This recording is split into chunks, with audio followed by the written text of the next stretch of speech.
ஐயய்யா ஐயய்யா நம்ம ஓடச்சாரு நேற்றுக்கு நல்லா மப்பு போட்டு விட்டு சோப்பாலேருந்து உணர மாதிரி இருக்காரு.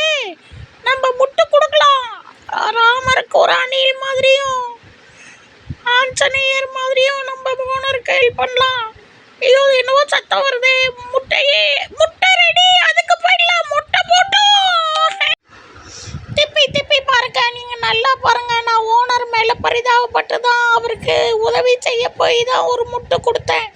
ஆனா அவர் என்ன டன்லப் தலானின்னு நினைச்சிட்டு அப்படியே மேல உறங்குறாரு. அப்ப எனக்கு முட்டை அப்படின்னு சத்தம் வந்தது. எனக்கு பசிக்கும்ல, அதுக்காக ஓடி போயிட்டேன். முட்டை விழுந்துருச்சு. அதுக்காக என்ன, இதுக்கு தான் அந்த மகா பெரியவா சொன்னா சும்மா இருன்னு. நான் போய் உதவி பண்ணணும்னு நினைச்சு அந்த முட்டைக்கு ஒரு முட்டை கொடுத்தேன். அது உடனே யாரோ எழுப்புறாங்களோன்னு எழுந்துக்காது, என்ன அப்படியே மெத்தையா நினைச்சு தூங்க ஆரம்பிச்சிருச்சு. கழுத்து வலிக்க ஆரம்பிச்சிருச்சு. அப்ப முட்டாயின்னு குரல் கேட்ட உடனே ஒரே ஓடு